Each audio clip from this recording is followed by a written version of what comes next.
the main Outlook window. This contains the navigation bar on the left. You've got the message list in the middle, the reading pane, and the to-do bar on the right. The to-do bar is intended to replace the Outlook Today screen, and this shows you the navigation calendars, your upcoming appointments, and your tasks, and it's visible in every folder by default with the exception of calendar, and you can show it in the calendar folder if you want. By default, this includes everything there. You can turn the date navigator off, the appointments or the task list by right-clicking on the to-do bar and selecting those from the context menu. You can change the number of items that are shown in the view by selecting options and changing the numbers here. You can show up to 9 calendars and 25 appointments. It's not very practical to show that many because you would need a monitor with a very high resolution screen on it to see everything on it. And you can show more navigation calendars by pulling the center bar inward, and this will also show you more information, more text on your task and your appointment. Practically speaking, 2 to 3 calendars and 5 or 6 appointments is usually about right for managing this. That gives you some room for some tasks. You can quickly jump to the calendar by clicking on any date. Or you can select a group of dates with your mouse, and that'll bring up that period within the calendar. You can double-click on any appointment to open it. And in the task area, you can type in a new task, and you can see all of your flagged items, all your flagged messages, and all of your tasks.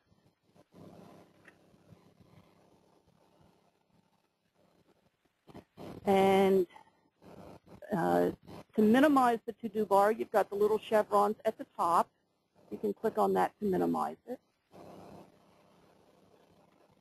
And then click on it again to expand. A little bigger here.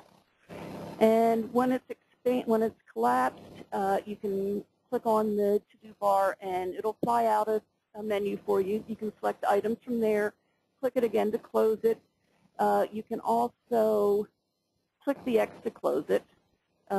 If you're into shortcuts, the Alt F2 key will cycle through on, minimized, and off.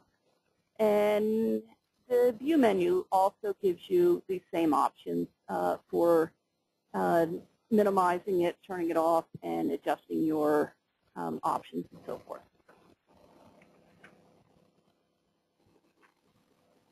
And the navigation pane is on the left side. The first time you open Outlook, your buttons at the bottom will usually be full size. You can pull this slider up and down to minimize them. I prefer them completely minimized. This gives me more room on the screen to see my folders. My mailbox usually has a lot more folders in it. But you can keep your most frequently used buttons larger. If you want to hide or show buttons, you can click on the little arrow here and come out and select buttons. The navigation pane option gives you a dialog where you can select click boxes, and you can adjust the order of the buttons if you prefer, so that you see your most frequently used buttons first. As I said, I prefer the small buttons at the bottom. This gives me more room on my screen for more folders. And at the top, we have the favorite folders area. This we recommend using. Put your favorite folders up there so you can easily access them. You can see I've got some of my favorites up there. You can put search folders up here. Just drag them up from the bottom to put them up there. And if you want to remove them, right-click and choose Remove from Favorites. If you choose the option to delete, it's going to delete the folder from your mailbox. It won't remove it just from the favorite folders area. You can rearrange them by dragging them up and down with the mouse. You can also rearrange them by choosing move up and down the list. This is somewhat slower than just drag and get them moved. Exchange server users will be able to add their favorite public folders to the favorite folders list. If there's any that's not in your favorites, you do have to put them in your favorites before you can put them up on the favorite folders. Just right-click and choose favorite folders. And then when you go back to the mail view, you'll see that they're on your list.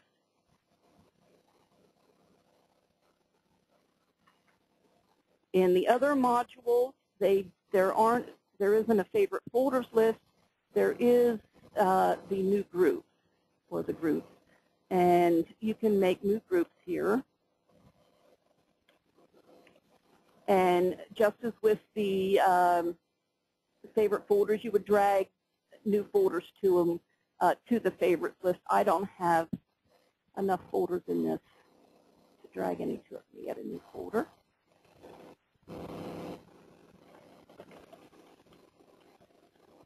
Oops, and I can just drag it down to there.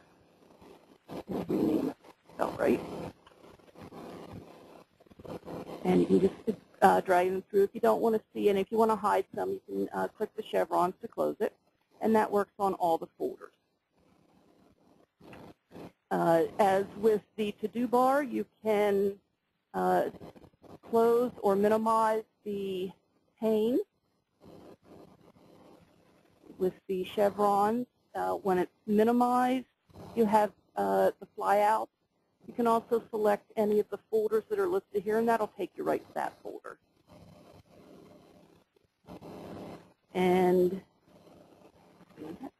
the Alt F1 key will cycle you between open and close, open, minimize, and close. New to Outlook 2007, to the entire Office suite, is the ribbon. And you won't see it on the main Outlook interface. That has the traditional toolbar. In the custom, in all the forms, the new mail, appointments, contacts, tasks, and journal will all show this ribbon. Some people like it, some people don't. This is what you'll see when you first open it. You can double-click on the tabs. If you prefer it minimized, click on it again, and that'll expand it temporarily, and then it'll go away again. And at the top, you have this quick launch toolbar. You can show it above the ribbon or below it. I prefer it above the ribbon. And this can be customized. It includes originally, I've customized this one already. It has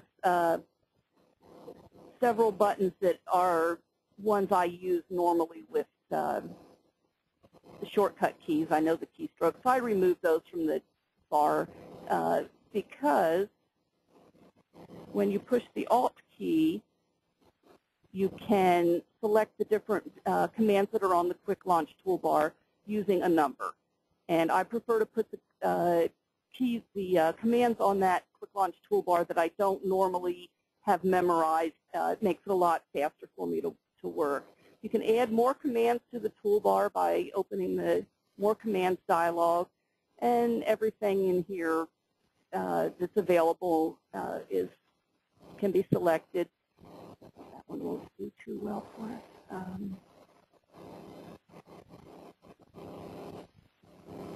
We'll put something in here. I can find one that will work well. And then you can rearrange the order of the buttons with these up and down buttons on the right. And that puts it on the bar. I have the address book one here that quickly brings it up for me.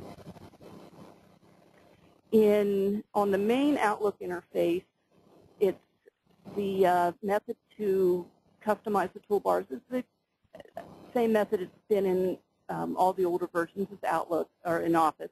You can right-click on the toolbar area and choose Customize. You can add new toolbars, and you can drag items to the toolbars. This one's a lot easier to work with. And put the toolbar up here if you want. When you're done with it, you can delete it. If you want to make a custom toolbar with your most frequently used commands here, I recommend making a new toolbar rather than customizing the toolbars that exist already. And if you want to hide or close toolbars, you can right-click and close them. Now, when you have the ribbon, when you rearrange or resize the window, you'll see the ribbon buttons reduced. Just click the down arrow, and that will expand out to the original item.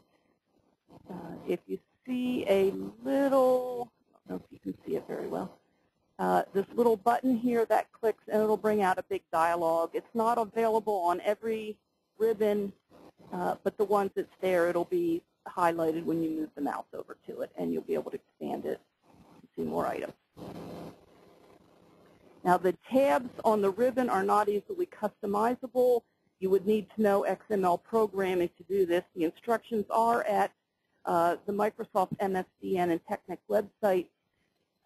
Outlook 2010 will improve on this, and you'll be able to do customize the ribbon in the newer version. Put the quick access toolbar back on top where I like it. Okay. Another new feature in Outlook 2007 is the color categories and the quick flags. These, in previous versions, we had the categories, flags, colored flags, and colored labels. In Outlook 2007, those are merged into color flags. We've merged the color flags and the labels into color categories. Anyone who's upgraded to Outlook 2007 will probably need to take some time to get used to using the color categories over labels. They work a lot differently in some areas, especially on the calendar. You can't set, on labels you could color an item and set a different category for it. You can't do that with the color categories. You would use, I recommend using the color categories to categorize and highlight items, and use the flags for items where you need to follow up on them, where you need reminders for them. A lot of people just go through and flag everything so that they can find it easier, but that ends up cluttering up the to-do bars task list. So if you categorize things you don't need a reminder for, it makes it a lot easier to find them. Both categories and quick flags are easily set using one click. You just click in the box, and it'll set the color category, or you can click and set a flag. You can right-click and choose a different flag period. The same for the categories. You can pick a different category. You can also pick what comes up first on your quick click, whether it's for today or when. And the same way on the categories, you can set a quick click category so that that's the first one that comes up. If you want a different one, just right-click and choose it. And when this button works as a toggle, you would click on and off, once to turn it on, once to turn it off. On the flags, it's to mark it complete or to flag it. And if you want to clear the flag, you would right-click and choose clear.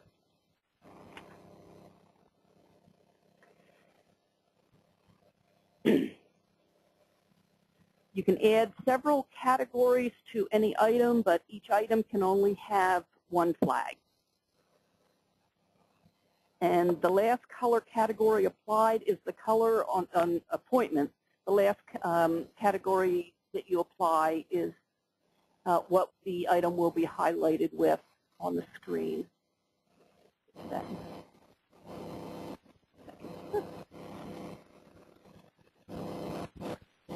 You see, we have got the two categories there. If we go over to the calendar and add some,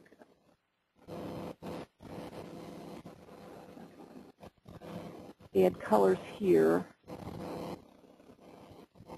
The last one that I color is going to be what the item is going to show up at.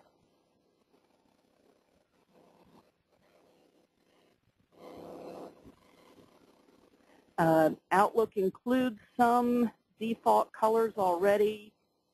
In this one, I've already added quite a few different categories to it. You want to click the All Categories button, and you can add new categories. You can set shortcut keys so that it's quicker to add a category with the keyboard shortcuts. You can change the colors here. And if you are upgrading to Outlook 2007, you would go into the right-click on the mailbox, choose Properties, and then click Upgrade to Color Categories. And this will change all of your categories into all of your previous categories into color categories.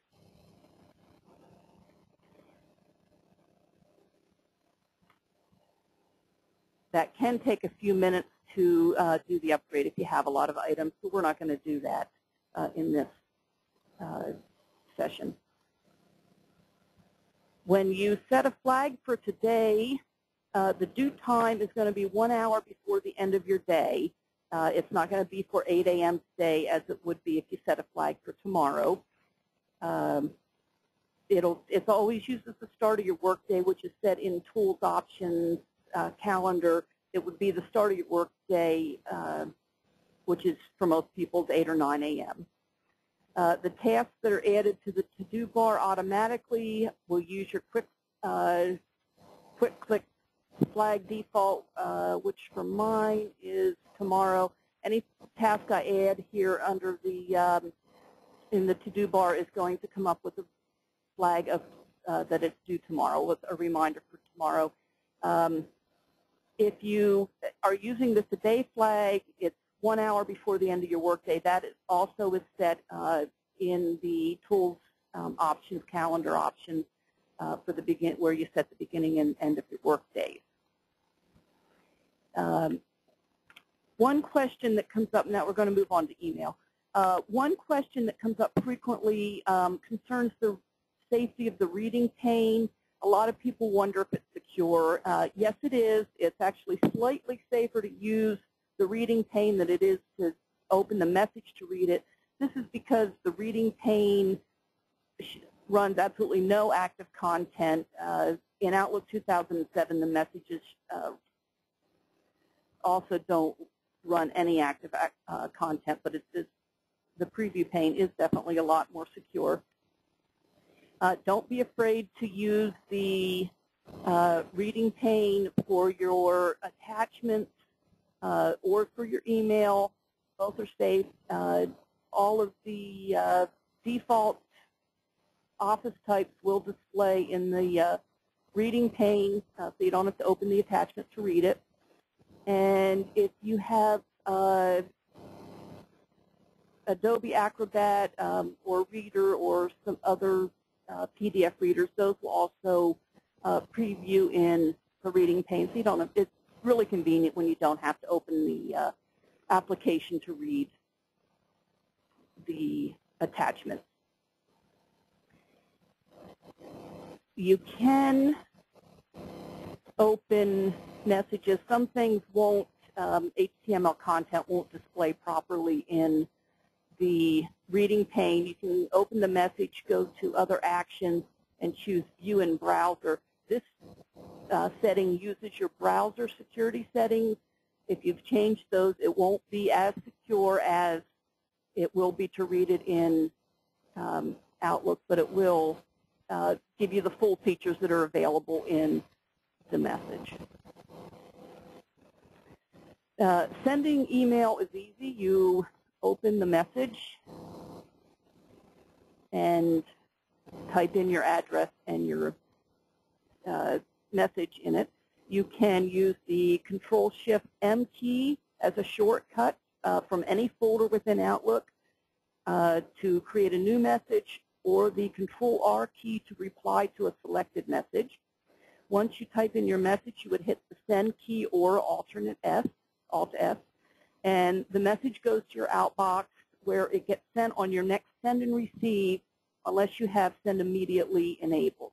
A lot of people think, oh, I hit send, it gets sent immediately, and it's not going to unless you have that enabled in, and that's one of the options in Tools Options. There are two different ways you can address the message. Actually, there's probably a few more. You can click the two buttons and select a name from your address book. You can type in an address. If it's an address you've used already, it will show up in the nickname list, and you can just tab in and it'll fill in the name. If there's an address in that list that you don't want to show, you just select it with the down arrow key on your keyboard and select delete, and it's gone. And it won't come up again until you type it in again. You can also type in names and let it resolve to the address book.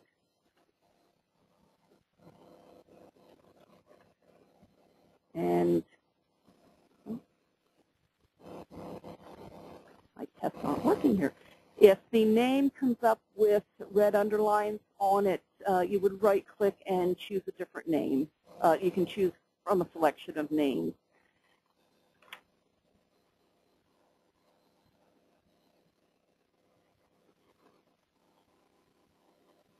Now, when you create the messages in Outlook, you can delay sending the message one of two ways. You can create a delay sending rule, or you can use the send later option. The first method uses a rule. It allows you to hold messages for up to 120 minutes. This method is good if you have a habit of accidentally hitting send, which a lot of people do for some reason. Or if you have a habit of forgetting to include something, and as soon as you hit send, you think, oh, darn, I forgot to add this. To configure this method of holding the messages, you go to Rules and Alerts, and you create a new rule. You want to check your messages after sending. And if you want, you can add conditions on who it's to, or any, if you only want to hold messages under certain conditions, you can do that. Click Next to apply the rule. And then you want to defer delivery by a number of minutes. This will allow you to defer it by up to 120 minutes. 2 or 3 minutes is usually enough for most people. And then click Finish. Now, every message you send will be held by the amount of your that you selected. In this case, be 3 minutes. The second message would be the delay send. This would send a message at a specific time and date, provided Outlook is open at that time. On this, when you're composing the message, you would go to the Options menu and click on Delay Delivery. And in here, you would pick the time that it would defer to. The default time would be 5 p.m., the end of your workday. Not necessarily 5 p.m., but it's the end of your workday. And as long as Outlook's open, it will get sent at that time. Sometimes when you send messages, you may want to know if the recipient has read the message. This is done on the Tracking tab, on the Tracking section of the Options tab. You can request a read receipt or a delivery receipt. The delivery receipts are handled by the person's mail server. It just tells you that the message was delivered to their mailbox. It doesn't tell you if they read it or not. The read receipt would tell you whether or not they read the message. It's not 100% accurate because not everyone will return the receipts, and there's ways of messing with it so can send back a message that they didn't read it when they really did, and so forth. So you really can't trust it, but this is where you would enable it if you want to. If you can click the little button there, that brings up the options dialog. In fact, the one under more options brings up the same dialog with the additional options that are available that may not be exposed on the ribbon. Or if you're used to working with the options dialog instead. When you request receipts, using this method would get your read receipt for the message you're working on. If you want to request it for every message, you would go into Tools Options, Email Options, and Tracking. And this you can request a read and delivery receipt for every message. We don't recommend this. If you want to request them, do it on an individual basis, unless some companies do require read receipts for everything. But some people find them annoying. In the Tools Options dialog, there's also other settings you can control there. You can tell it whether or not to return a receipt when people request them for you.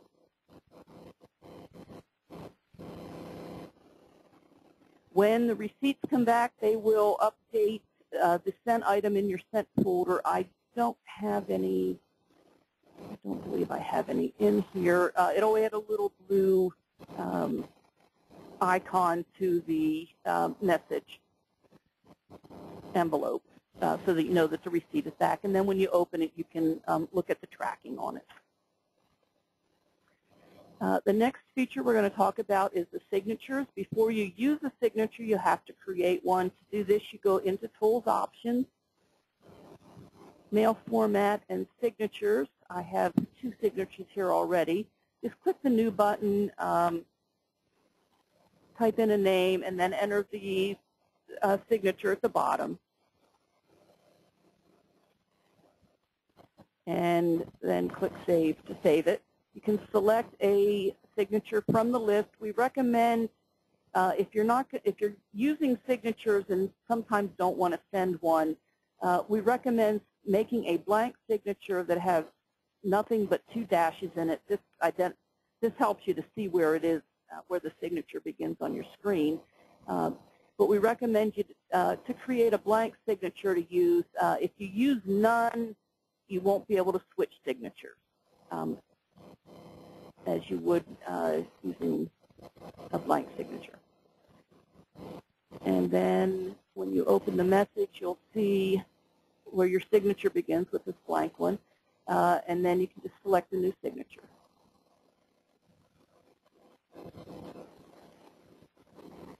And if you want to make a new signature or edit the signature, you can go into Signatures and change it.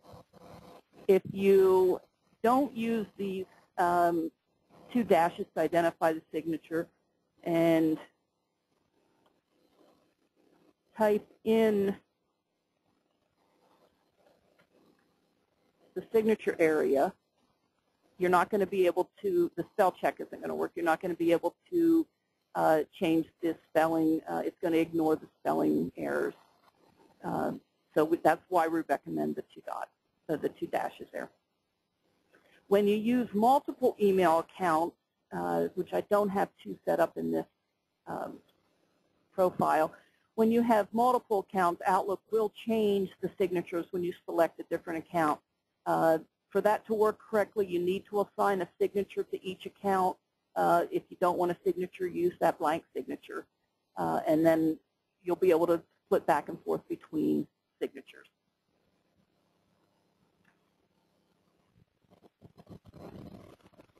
And now we'll go on to that window. When you receive messages with external content on them, they're blocked. And it'll say right-click here to download pictures. It's easy enough, just right-click and it'll download the pictures. You can find another one. You can go into the automatic download settings and change it permanently. I prefer keeping everything turned off, but you can allow trusted senders images from trusted senders to be downloaded if you want to. You can also get into the Trust Center through the Tools Trust Center dialog, and that's under automatic download. You've got the info bar here where you can do it, where you can also download the pictures or just right-click on any picture.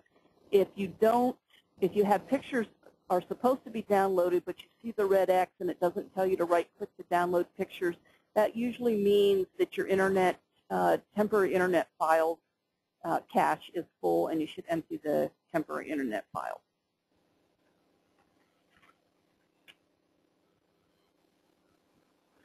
Other settings in the Trust Center include for your add-ins that are enabled.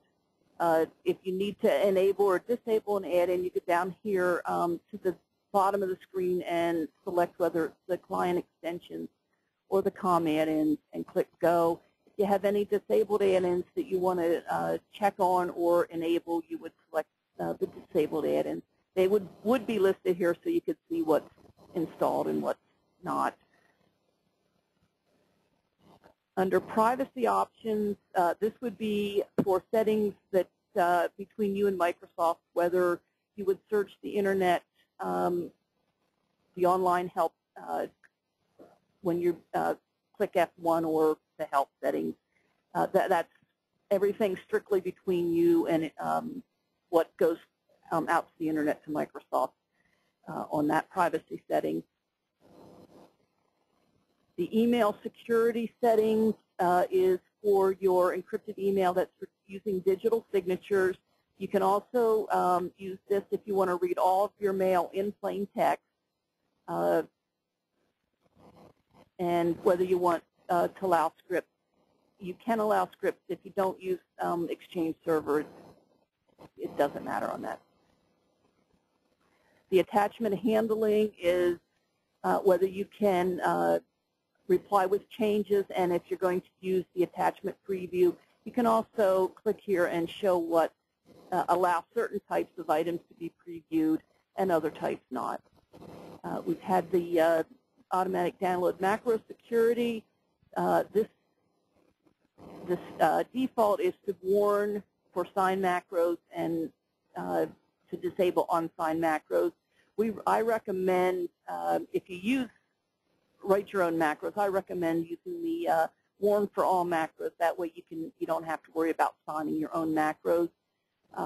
If you choose the option for no security check and use Microsoft OneCare or some other antivirus product, they will disable it and set it to back to the default of warnings.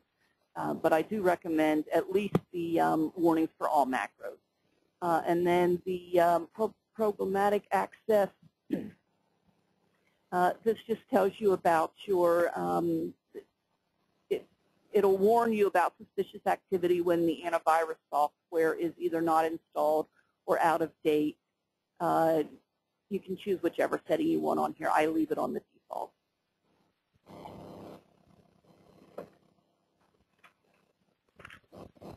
And the next dialog we're going to look at is the send and receive dialog.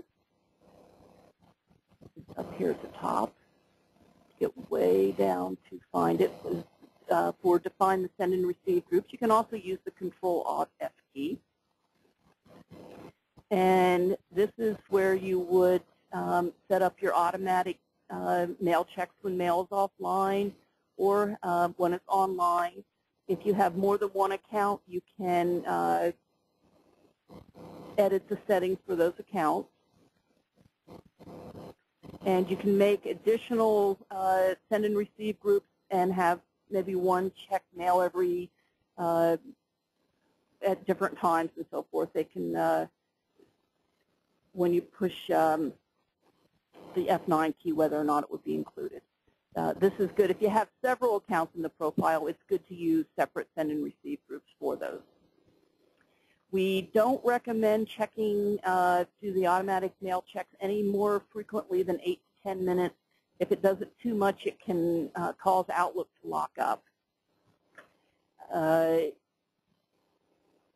One of the problems a lot of people have with email is they're distracted by it. Every time a new message comes in, they have to go read it, and they don't get any work done.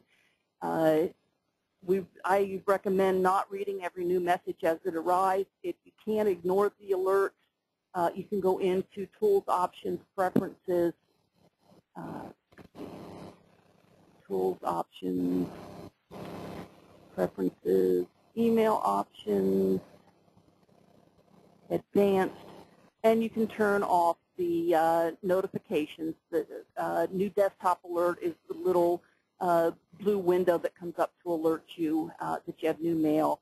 I'm really good at ignoring those, but if you're not, turn it off and just go every hour or so to read your mail and work it. I recommend setting aside some time or schedule time every few hours to go over your email rather than doing it as it arrives. And, of course, use categories to mark messages you need to work on later and reserve the flags for messages that need to be done by a certain time so that you get a reminder for them. Almost all popular antivirus software will integrate with Outlook. We don't recommend using the email integration on it. You may have to, you can either disable it in the Tools Trust Center add-ins or uninstall it and reinstall it without the email integration. This can cause all sorts of problems with your messages, from missing messages, message bodies, to corrupt messages, and problems with your attachments, and it can prevent you from sending and receiving messages. And now we'll move on to the calendar. Turn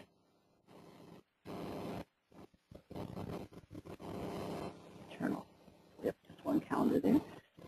You can insert holidays into your calendar through the Tools Options menu.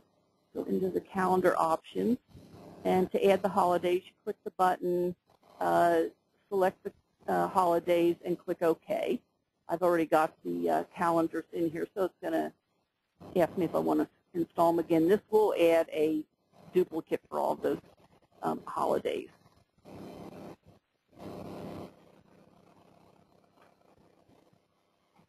If you change your mind and want to remove holidays, the easiest way would be to switch to the by category view.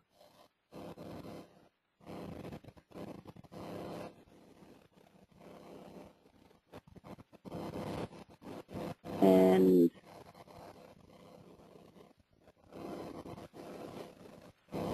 not working.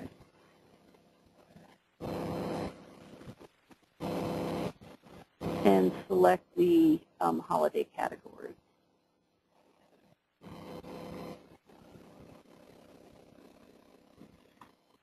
Delete them all.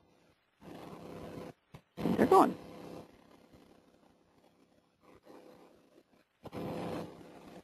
And now, if you want to add them back, of course, you go back to the Tools Options, Calendars Options dialog.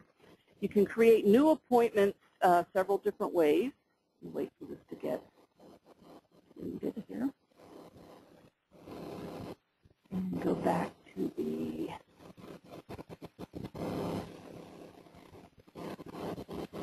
daily month view.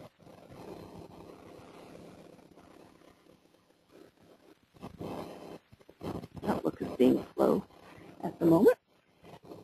You can create new appointments by clicking in a square. This will create an all-day appointment by default. If you want to make it a timed appointment, you'll need to uncheck the all-day event. You can use the new button, and this will create an appointment that is based on your time scale. Well,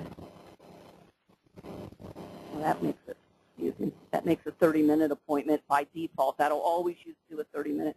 If you want to do it by the time scale, you click in, you switch to the day or week view and click in the period of time where you want to make it. Once you have an appointment in there, you can change the length of the appointment by dragging up in the bottom, up, or down. And if you use, a lot of people say, what's this view do? If you use the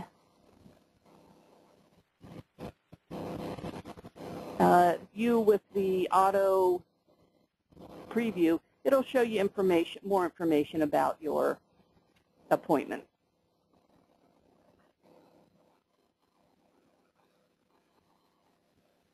When you're using the day or week view, you can drag the cursor over several blocks and then click New to create a longer appointment. That would be like this. And then you can right-click a New, and it'll be selected for that time period. You can create an appointment from an email message by dragging the message to the calendar button. Drag this over. Just drop it on the calendar button. It's going to open a new item. It'll use the next time period coming up, which in this case would be 2 o'clock. You can change that, change whatever you need to on it, and then save it. And if you right-click and drag to the calendar button, you'll have several different options. You can move the appointments. You can copy it with an attachment or with text in it, and that'll open the new item. And as you can see, it's gone because I chose New, Move. You can select text from an email message and drag it to the calendar button. Select the text from the preview pane, click and drag, and that puts it right into the message body.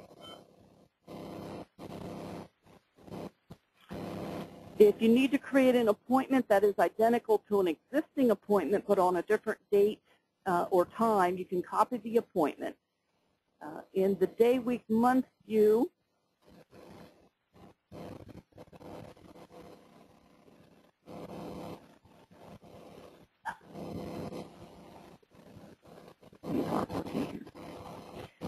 in the day, week, month view, you would select it and then just Control-C, Control-V.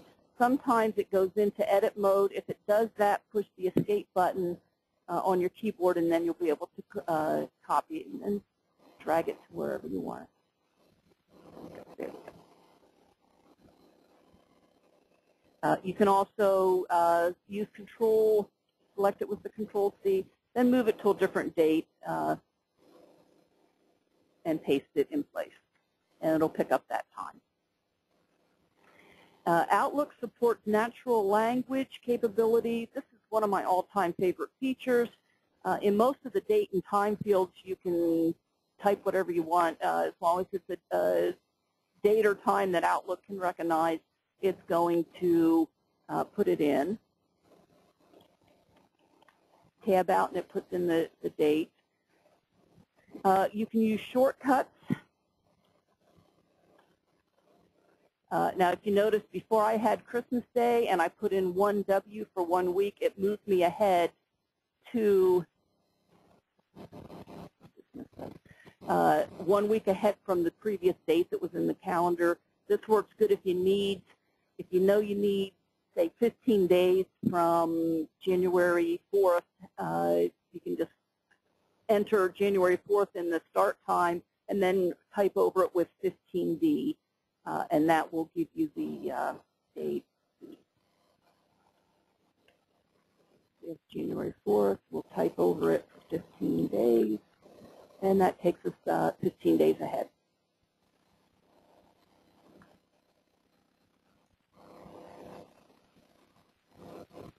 It understands, back to one that has the today on it. Actually, I could have typed in today in the field and it would have done it. You can do things like next week, do today,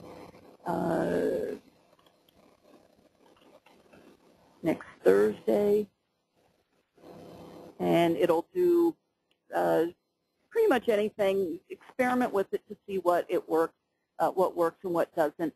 The shortcuts that I know work are MO for month, W for week, D for day. In the hours, you've got H for hours, M for minutes. And on this side, speaking of the time, we've got shortcuts. You don't need to use the colon. You can just type in to 5:30, and it puts it right in there. You can also use a period instead of the colon if you want to, and it will take us to. It usually works within the your working hours. If you need it for, say, 9:15 p.m., put a P in, and it'll take you to the p.m. You can do simple addition in the start times too. One of my favorites is things like 2W plus 1. That didn't work right. It's supposed to get us 2 weeks from tomorrow, but I didn't do something right.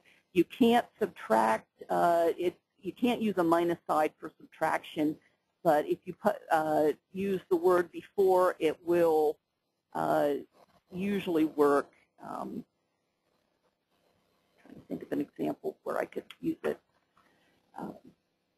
to work with the. Let's see. 2 weeks before January 1st. And that works. This is easy for people like attorneys who have to set up appointments where they know a court date and need to set up an appointment so many days in advance of that. When you use before, you do need to type out the word week or day. You can't use the shortcut of W or D.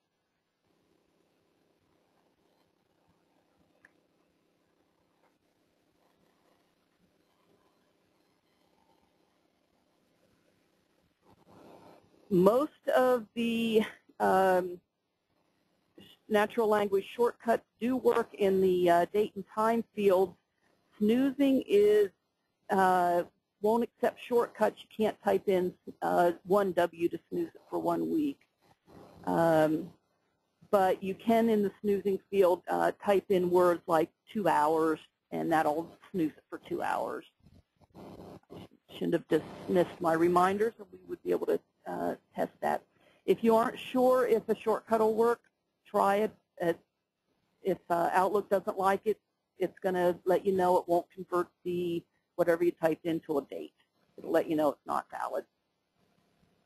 Outlook supports meeting requests. To do that, you would open the meeting request form, and you can go to this. If you don't know who you want to invite, you can go to the scheduling assistant, put in their names,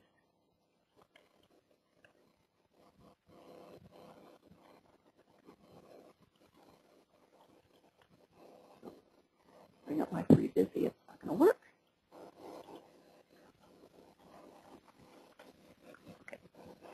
Okay. You can put in the names, and it'll bring up the person's free busy time.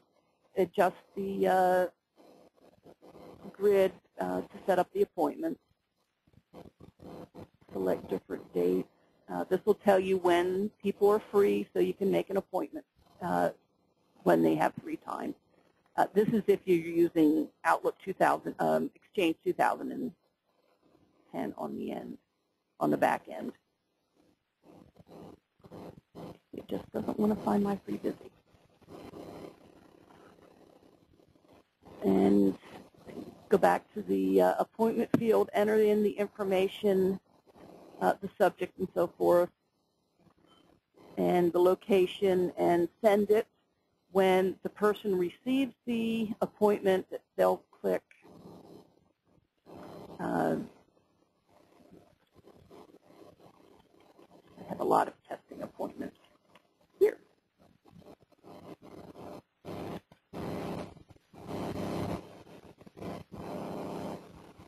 When the other person receives it, they will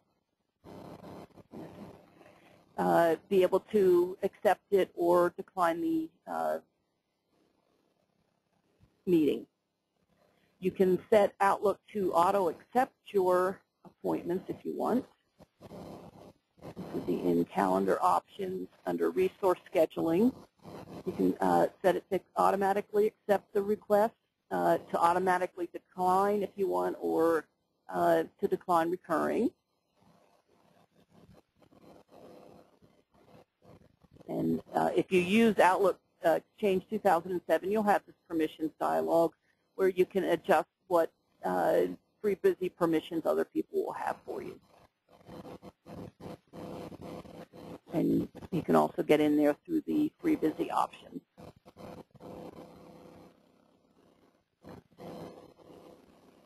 When the responses come in,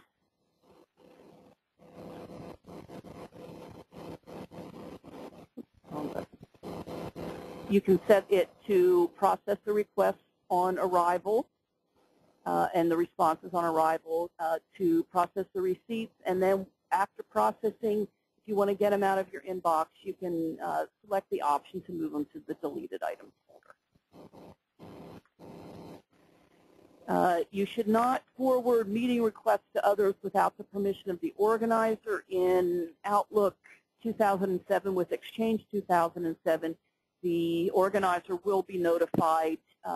They'll receive an email message saying that you forwarded the message to someone else if you do that. Our next area is contacts. On these,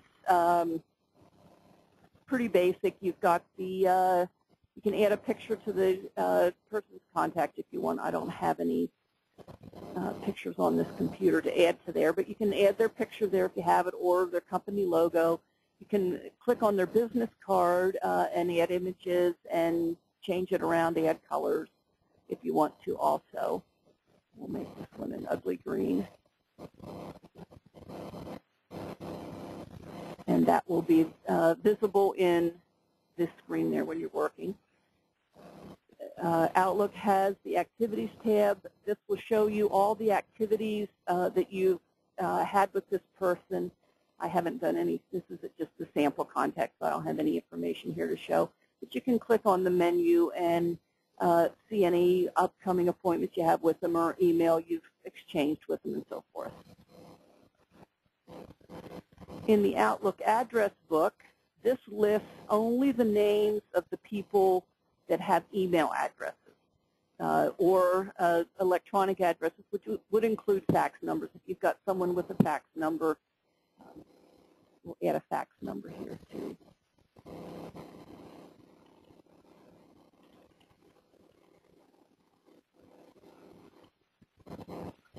Add a fax number there.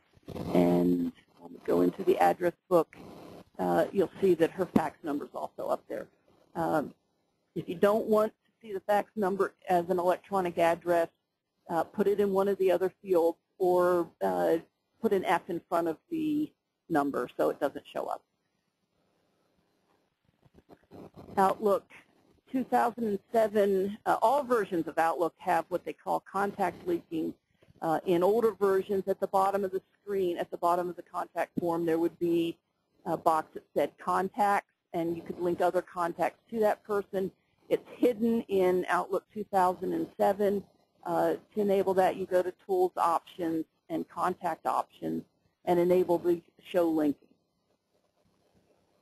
In this screen, in this Contact Options screen, is also where you change the default full name order, which shows up on the contacts, and the file as order can be changed here also.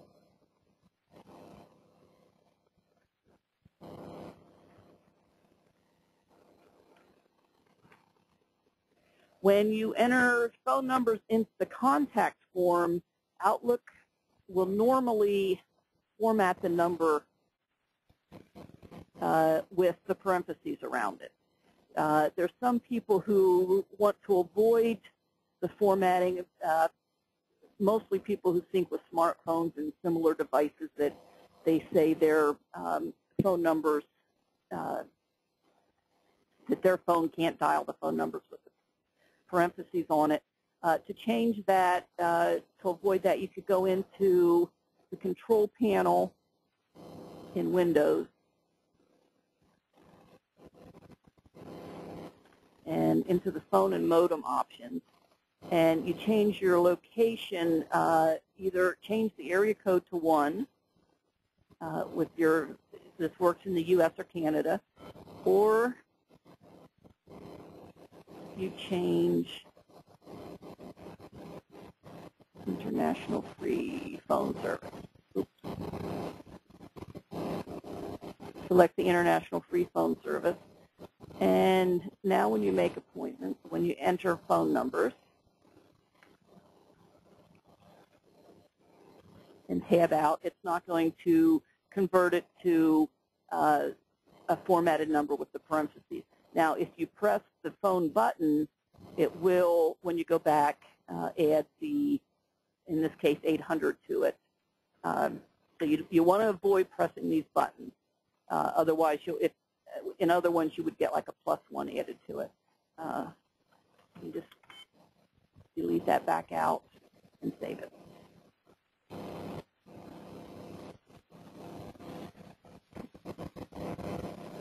That dialog. And some of the other advanced features we have are rules, which is under the tools dialog. We have to be in Mail to get it. Some of these features only show up when you're in the correct module.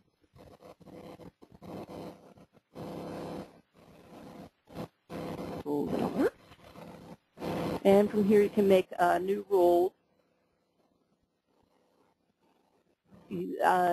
There's predefined rules available. You can, I usually just start with a blank rule and work from there.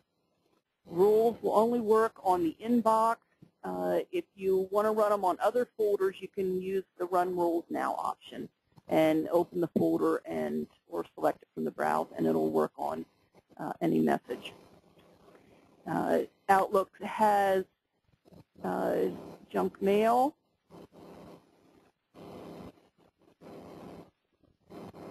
Under Tools Options. I recommend setting it on high. This will get most of the junk mail. You'll get some false positives. You can go into the junk folder and mark it as not junk. Add people that you trust to the safe senders list or the safe recipients list. The block senders list should be empty except for just a few names. Maybe you have a newsletter that you're having trouble getting unsubscribed from. You can add that to the block senders list and send it to junk mail so it gets out of your inbox. You don't want to have too many names on the list. The list will hold 2,000 names. The 3 lists combined will hold 2,000 names. So you want to avoid putting too many names on the list. You can disable links on messages that Microsoft identifies as potentially phishing. And you can trust messages that are sent by safe senders so that the block downloaded content will be shown on their messages. Another feature in Outlook is auto archive. I have it set up so that it empties my deleted folder and junk mail every 2 days. Now, the 2 days is not 2 days after it's arrived. It's 2 days after it's put into the junk mail or deleted items folder. The default is, I believe, 60 days. I set it for 60 months and then apply it to all the folders. This way I'm not surprised by having a folder being archived when I don't expect it. And you can change the folder, set your own auto archive settings by right-clicking on the folder and choosing properties and then auto archive on deleted items and junk mail. I set it to delete mail that's older than 2 days. Every 2 days, auto archive runs and it deletes the items in the junk mail and deleted items folder for me, so I don't ever have to do that. Another feature that Outlook has that makes it easy to manage is the custom views, well, the different views. We've got different types of groupings, and you can show messages in groups. If you don't like the groups, you can disable that. And you can switch to different views and customize your own views. You go into the defined views if you want to make custom views. Select the view, choose modify or copy. You can make new views if you want, reset the current view. I don't think there was any changes on it to affect it, but you would go in here and make your changes. And this works on all the folders.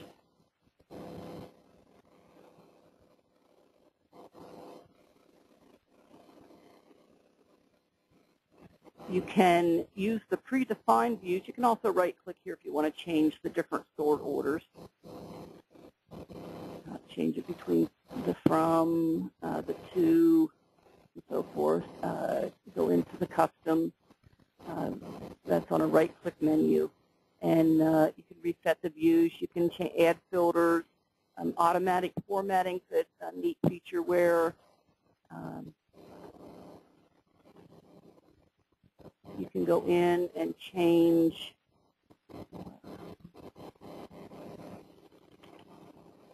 should work. And make the apply a color to the message. So it's easier to find certain messages. There we go. Messages I brought over from my inbox are all now shown in green because they were sent to me. A new feature in Outlook 2007 is the search folders. These make it easy to find messages. There are some predefined ones, which would be the categorized mail, large mail, and unread mail. The first time you use it, if you have a large mailbox, it will take a few minutes to find all the messages. After that, Outlook will keep up to date as new messages arrive. It adds the pointer to this folder. It doesn't actually copy the messages to the folder. It's just a search folder. And as long as you use the folders at least once every 7 days, it's going to keep them updated. If you don't use it for more than 7 days, it'll be empty, and it'll take a few minutes for it to come back up. You can create your own search folders. Right-click on the search folder, choose New Search Folder. They've got some predefined folders you can use. If you accidentally delete a folder, go back in here and you can make a new one. Or you can choose a custom search folder. This uses the same filter dialog as views and other things. And that would just give you new, that's not filtering anything. So it's going to find everything in my mailbox. You can add the search folders to your favorite folders list by drag and dropping to the top. And if you want to remove them, use the remove from favorite folders. If you delete, it's going to delete it from your mailbox, and you'll have to add it back again, which is not hard. Just go back in here and select it again, and it brings it back up. If search folders aren't meeting your needs, they should. You've got the instant search, which will you need Windows desktop search installed for this. This will allow you just to type in part words, and it'll bring up everything that meets that condition. You can select from here. You've got your recent searches you've done, and you can expand it to build on the searches if you need to refine the criteria. If that's not good enough, if you need it in a separate window, you can open the advanced find window. This works the same as it does in older versions. and you put in your criteria and do your search. This keeps it in a separate window so you can go and work within Outlook and still keep the window open. You've got your options here. In older versions of Outlook, you were able to save the advanced find searches. You can't in Outlook 2007. That's not possible this time. One of the features, to clear the search, you click the X. One of the features that's available is you can right-click on the message and choose Find All, and it will bring up options for related messages or messages from sender.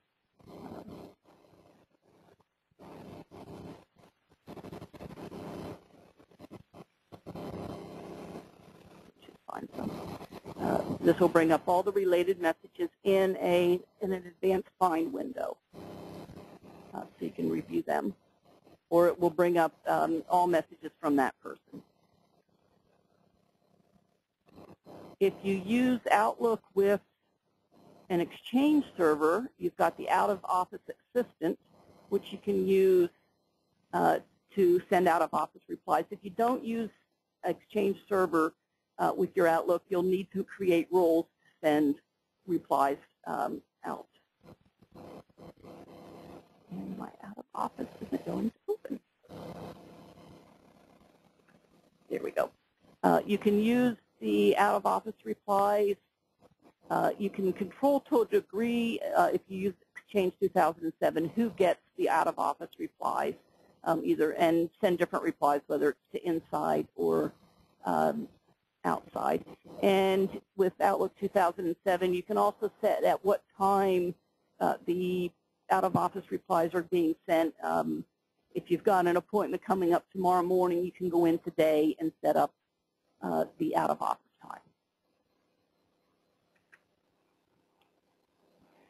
time. There's two modules within Outlook that are often overlooked by users. They don't get a lot of use. Well, they may get a lot of use, but not many. You don't think much about them. One is the Notes screen. The other one is Journal. Journal has a bad reputation because it can collect a lot of information without people knowing it, and their mailbox gets full. The Outlook Notes resemble yellow sticky notes. You can use these for long or short notes. There's no limit to the size of the message, the amount of information you can put in them. You could write a novel in it if you wanted to. You can make it large, double-click on the screen to fill the screen. Small there again. There aren't a lot of options for notes. It's simple. It doesn't have the ribbon like the other screens do. It's got a short little menu here. You can change the color with the categorize, which one feature about color categories I don't like is that it changes the notes. Also, spell check is not supported with notes. You can associate the contacts with a note. As I've shown you, you can categorize notes. And if you want to change options on notes, you would go in here to note options. And that is exactly the limit of what you can do, is change the color, change the size, and change the font. And you'll get smaller notes.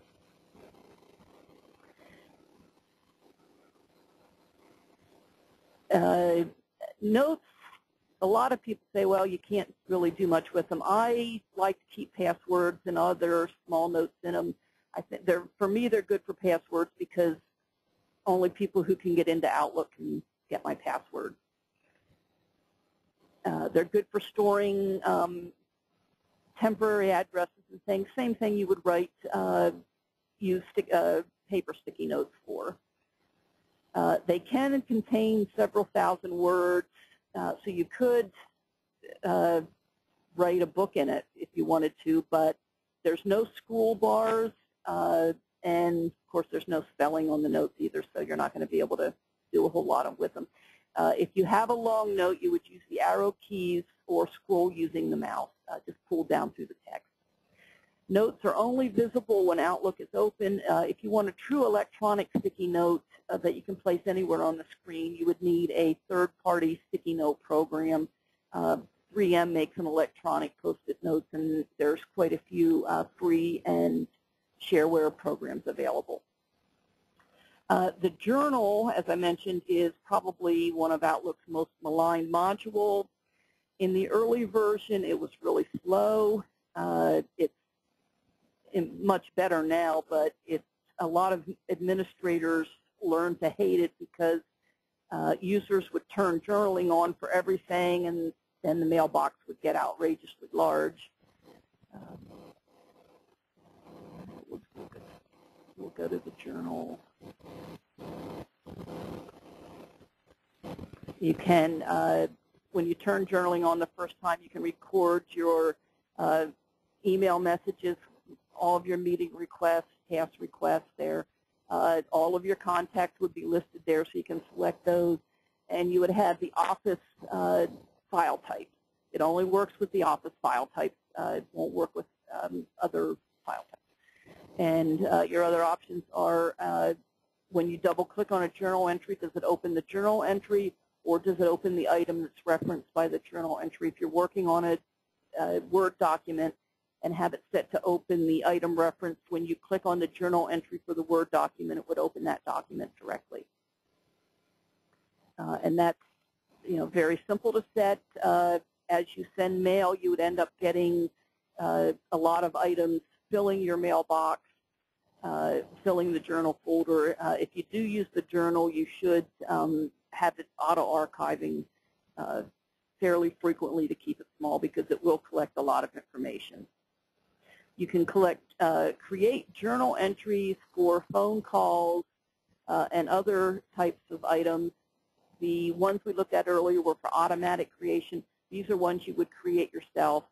And you can actually add different item types to this also. There's instructions on the internet for that.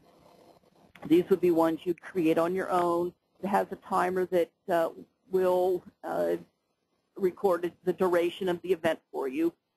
If you want, note that the timer in Outlook 2007 SP2, it looks like it's not working, but it actually does work. It looks like it's either fixed or I don't have all the updates installed. The update that broke it.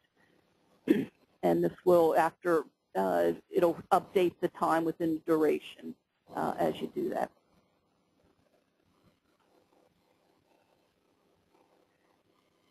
If you don't have the journal enabled on the navigation buttons, you can either get to it through the Go menu, or you can press the keyboard shortcut for Control-8.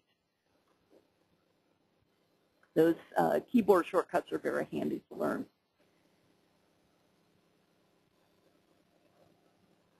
If you're using a Exchange mailbox or one of the new Unicode format personal folders files, the mailbox will be allowed to go well over 2 gigabytes, whatever your administrator allows, or up to 20 gigabytes by default.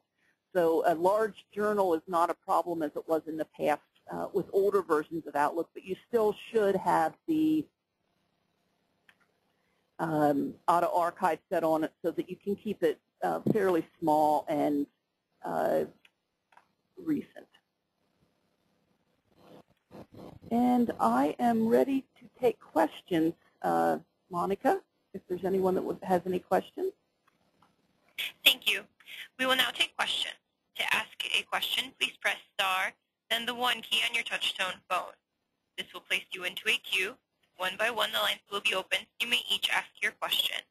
So again, that's star 1 on your touch-tone phone.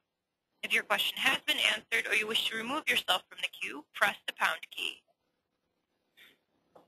Our first question comes from Stephanie. Dorothy, did you have a question? Yeah. I had a question on you were talking about the search folder. Mm-hmm. I go into that a lot of times. I'm not on 07 yet, but when we get to 07, and I'm trying to identify my larger emails to delete them.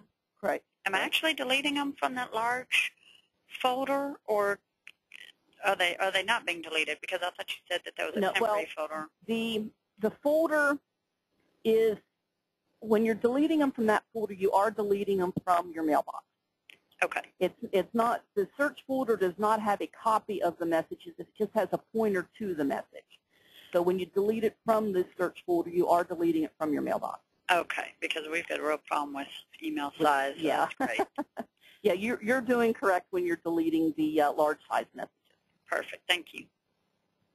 Once again, if you have any questions, please press star then 1 on your touch-tone phone.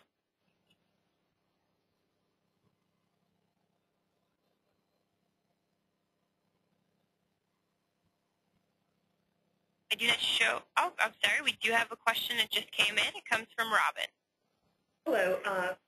In email on the signature line, when I create an email, my signature line will come up. But when somebody sends me an email and I reply to that, my signature does not come up there. How do I do that? Okay. In Tools, Options, Mail Format, Signatures, do you have a signature set for replies and forwards? I don't know. I'll have to check. Okay, that's where you would set it. You want to have a signature set for both new messages and for replies and forwards. Great. Thank you. You're welcome. Our next question is a follow-up question from Stephanie. From Dorothy. Hang on, I just drew a blank.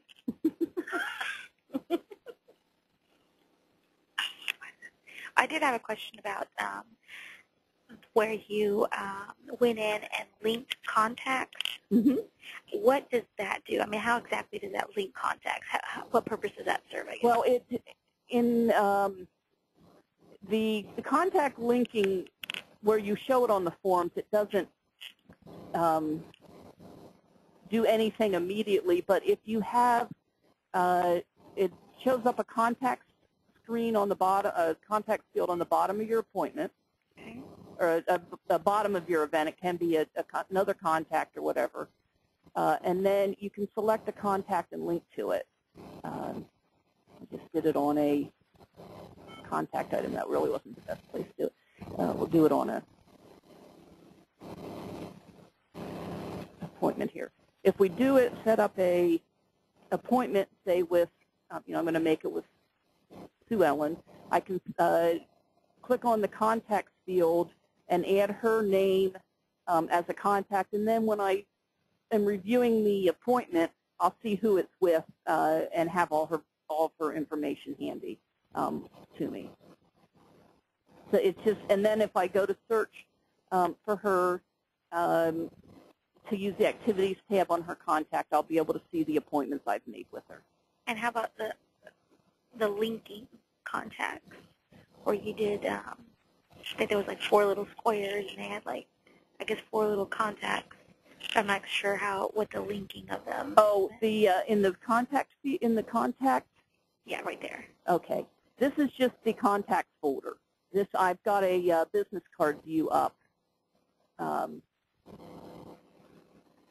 that. That's just the 4 people, well, 3 in a The test. distribution list. I think I've got in there. Yeah, that's just the contacts in my contact folder. Okay, and you just had them in business card format. Right. I always use that. That was with the default business card view. Gotcha. Yeah. And I remembered my question. Is there a way when you're sending emails that you can click on the option to select, you can click on the option to save all send emails. Is there an option to ask it if you want to save that send email in your sent box, or is it an all or nothing? Or can you set it up where it asks you on large files? No, you can't set it up to say ask me each time. You can use VBA, and there's some samples available on the internet where you could write up VBA macro, and it would ask you each time if you wanted to save the message for it. But Outlook, it's either all or nothing. Now, if you choose the not to save the items, you can go into options and have it not saved. Right, so it's an all or nothing. Yeah, pretty much. Okay, and maybe that's where I see some people will copy themselves, and maybe they have this option turned off, and then they've got to remember to copy themselves, and then it saves a copy. Right, that way they have a copy for the ones they need, correct. Okay. Okay. Any other questions? Yes, our next question comes from Karen. Hi. You mentioned something about applying a signature to each account. Like I have access to my boss's email account, and I can send email on his behalf. Right. Is there a way that it will automatically bring up his signature when I do that? No. If you create you could create a signature in your account and then apply it to replace your signature with his signature when you send on his message, but it can't come up automatically with his. This would be for accounts that are created where you have actually two separate email accounts in, not where you're given send on behalf of privileges. Oh, okay. And then with that, is there any way to have rights to his out-of-office message, like if he forgets to set it up, that I could go in and do that? Unfortunately not. You would have to log into his Outlook to do that. Okay. All right. Thank you. You're welcome. We have a question in queue from Daryl Insline. Yes. You mentioned the out-of-office assistant. How do I access that? I missed that when you were. Okay. If you have to have an Exchange server account. Oh, okay. And then it would be on the Tools menu. Oh, okay. If you don't have out-of-office assistant, you need to create it with in the Rules Wizard by creating a rule that replies. Now I've tried that, and sometimes it holds it, sometimes it doesn't. Yeah, it's not foolproof. No, I found that out. Thank you. You're welcome. Once again, for any questions, please press stars and 1 on your touch-tone phone.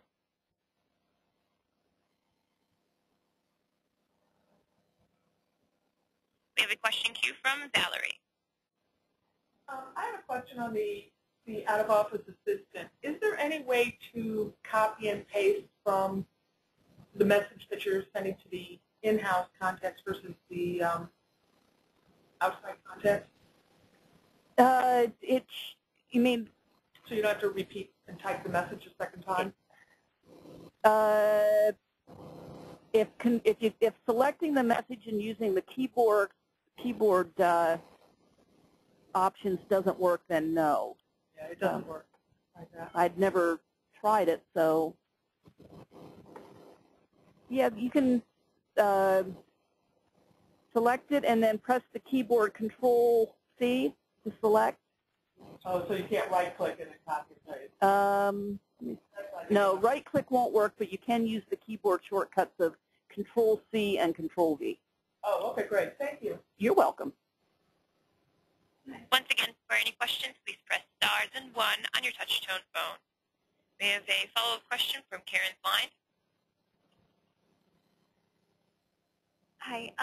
Is there a way to find a list of the keyboard shortcuts somewhere? I don't have the URL handy. There is a list at Microsoft at their office website. If you want to send me an email, I'll get that URL for you. Okay. Thank you. Once again, for any questions, please press stars and 1 on your touch-tone phone. I'm showing no further questions at this time. Dan, we have another 5 minutes remaining to the program. Is there any last-minute remarks that you would like to make? No, I think I went through everything in my presentation. I should have saved something out, I guess.